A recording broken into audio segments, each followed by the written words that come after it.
Friends, నేను మీ రాణి. ఈరోజు ఉలవలతో snacks recipe చేసి చూపించబోతున్నాను. ముందుగా 1 కప్పు ఉలవల్ని గిన్నెలో వేసుకుని వాటర్ పోసుకుని శుభ్రంగా కడుక్కోండి. వాటర్ అన్నీ తీసేసుకుని మరలా గిన్నె నిండా వాటర్ పోసుకుని మూత పెట్టుకుని నైట్ మొత్తం నానబెట్టుకోండి.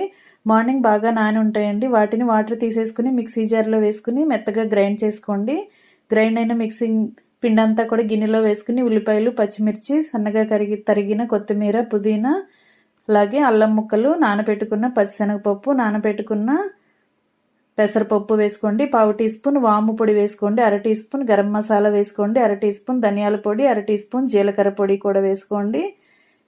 అలాగే పొడి బియ్యం పిండి 1 కప్పు వేసుకుని ఇంగ్రీడియంట్స్ అన్నీ బాగా కలుపుకోండి. ఇప్పుడు టేస్ట్కి సరిపడా సాల్ట్ వేసుకుని కొంచెం వాటర్ పోసుకుని పిండిని మరీ గట్టిగా కాకుండా లూజ్గా కాకుండా కలుపుకోండి. ఇప్పుడు స్టవ్ ఆన్ చేసుకుని కళాయి పెట్టుకుని డీప్ ఫ్రైకి సరిపడా ఆయిల్ పోసుకుని ఆయిల్ కాగిన తర్వాత 1 కప్పు నిండా వాటర్ పెట్టుకుని చేతిని తడుపుకుంటూ గారెలు వేసుకుని సర్వ్ చేసుకోండి. ఫ్రెండ్స్, నేను మీ రాణి. ఈరోజు ఉలవలతో స్నాక్స్ రెసిపీ చేసి చూపించబోతున్నాను. ముందుగా 1 కప్పు ఉలవల్ని గిన్నెలో వేసుకుని వాటర్ పోసుకుని శుభ్రంగా కడుక్కోండి.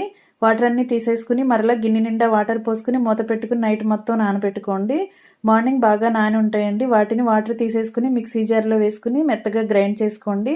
గ్రైండ్ అయిన మిక్సింగ్ పిండి అంతా కూడా గిన్నెలో వేసుకుని ఉల్లిపాయలు, పచ్చిమిర్చి, సన్నగా తరిగిన కొత్తిమీర, పుదీనా, అలాగే అల్లం ముక్కలు, నానబెట్టుకున్న పచ్చిశనగపప్పు, నానబెట్టుకున్న పెసరపప్పు వేసుకోండి. పావు టీ స్పూన్ వాము పొడి వేసుకోండి. అర టీ స్పూన్ గరం మసాలా వేసుకోండి. అర టీ స్పూన్ ధనియాల పొడి, అర టీ స్పూన్ జీలకర్ర పొడి కూడా వేసుకోండి.